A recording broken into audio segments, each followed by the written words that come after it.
Hey everyone, this is my submission to SOAR, hosted by Crafty Masterman and Matt Bat Wings and other people, but I don't know.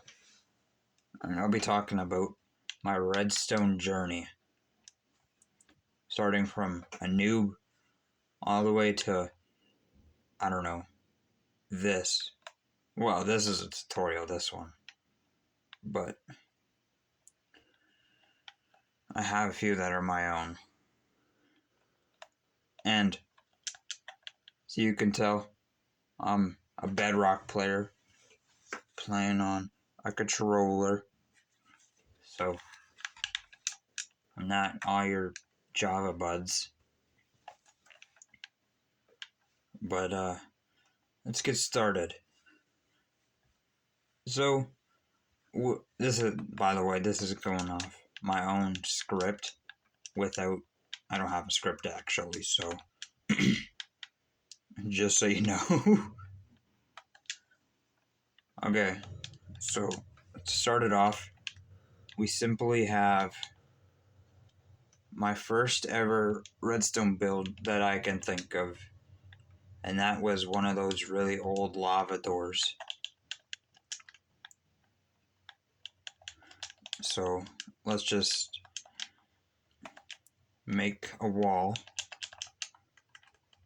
Let's just build an old pathway that I used to build. I wish the video quality is better, but I don't know how to do that.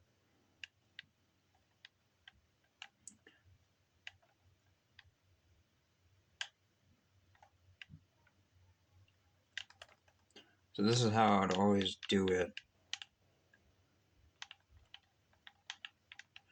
I'd always have my middle walkway right here. And then thing is, I don't even remember how to do this, honestly. I just gotta really think.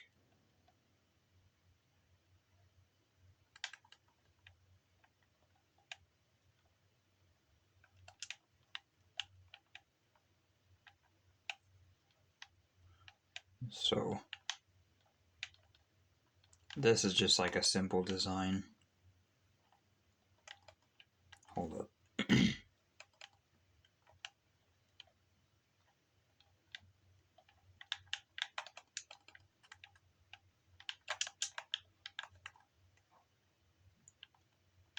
I mean, this should work.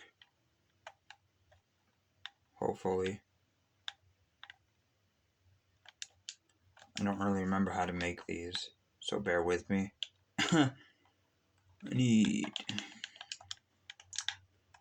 So this was my first ever type of door, I'd say, that I can remember. My first major redstone build that I can think of, where it really only just spawns lava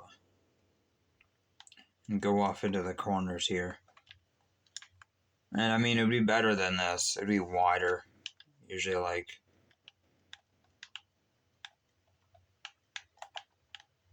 sometimes like this. Yeah, usually sometimes like this. But this is literally all I came from. Before observers and comparators and hoppers and a crafter, which, to be completely honest with you, I still don't know how this works. But at the end of the day, this was my first ever build that I could think of. Super simple stuff. Maybe I'd even have a few repeaters in there, depending on distance. Wait, does that work? Yeah, that does. Okay. I shouldn't be asking that question. And as I got older, I started to get into I started to learn about how other doors worked. For example, how flush doors worked. Now this design's a bit clunky and stuff, so it's not too bad.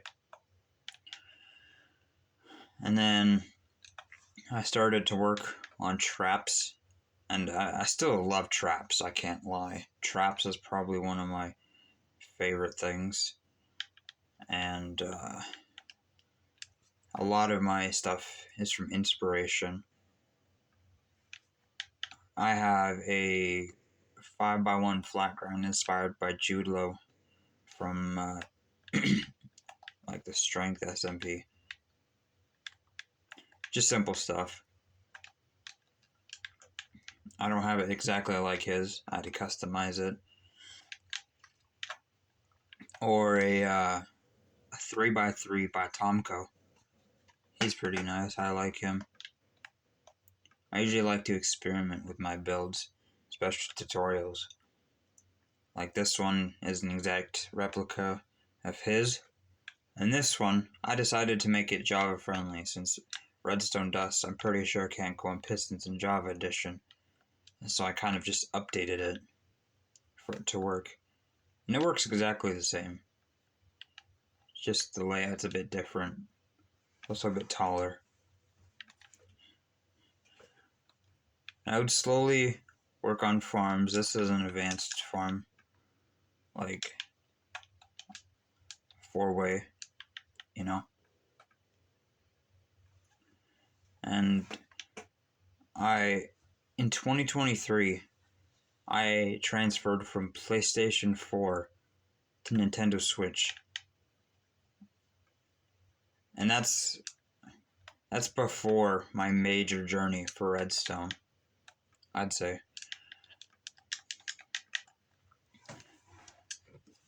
And I decided to make a Redstone world on my Nintendo Switch because, you know, I love this world.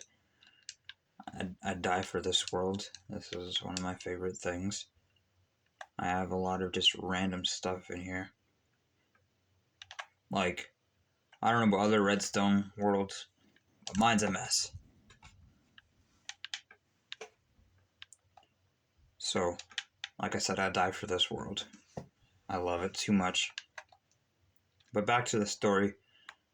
I made traps and stuff. I made torture chambers recently, so that's fun. These are really recent traps. This one I saw from Shadow MCT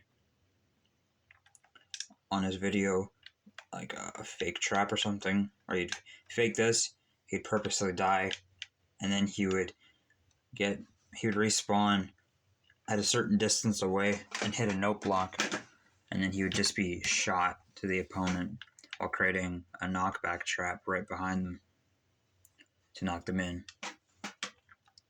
And yeah. Now, I've gotten pretty good at trap making in creative mode. I can't do survival mode with my life. Personally, in creative mode, this 3x3 flat ground design, also designed by Tomko, I can literally make in under a minute, probably 50 seconds. I can speedrun it. I'm pretty happy for it. Some traps I've decided to go overkill, like this 3x9 trap that was supposed to be some weird, like, fake out trap that doesn't really work, but it's being worked on.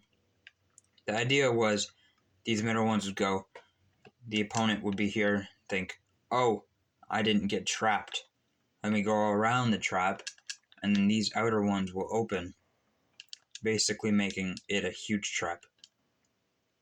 And this is one I personally made. It's the simple 3x1 flat ground that also has a dripstone dropper right above it. What happens is this, I throw a wind charge or hit the button, and the upside down 3x1 flat ground gets pulled first, and then this will instantly lift up with dripstone on it. So let me demonstrate. Let's grab, yeah, dripstone, okay. And then I'm using wind charges so you guys can see.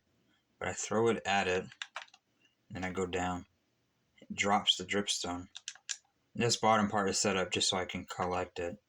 This is more just personal thing. It doesn't really matter what's here. It could be whatever. So this is pretty fancy. But I started to work with slime, and I've gotten pretty good at it. I love using slime in my builds. It's literally became one of my more favorite things. So, and I'm a bit of a builder too. I like to incorporate redstone into my builds, but that's mainly who I am as a redstoner. And I do other things, not crazy, but yeah, that's kind of my redstone submission to SOAR, Summer of Awesome Redstone. This video will go onto my YouTube channel, so hopefully it's good. So, yeah, I'll see you guys.